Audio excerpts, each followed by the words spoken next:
Dnes nad Slovenskom opäť vyjde slnko. Tisícky mladých ľudí si povedia svoje vrúcne áno a spečatia ho boskom. Malá školáčka pribehne zo školy a povie rodičom, že sa chce stať učiteľkou alebo hasičkou. Manžel povie mame svojich detí: milujem ťa, a bude to myslieť vážne. Ľudia sa dostanú s deťmi k lekárovi rýchlo a bez problémov. Dnes riaditeľka firmy podpíše kontrakt, ktorý prinesie dobré výplaty do celého regiónu.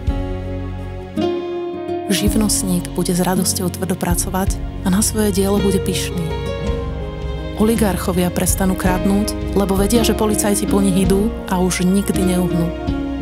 Politici pôjdu do práce a budú pracovať pre ľudí. Som Veronika Remišová. Verím v silu ideálov a v poctivú prácu, pretože to dokáže hory prenášať.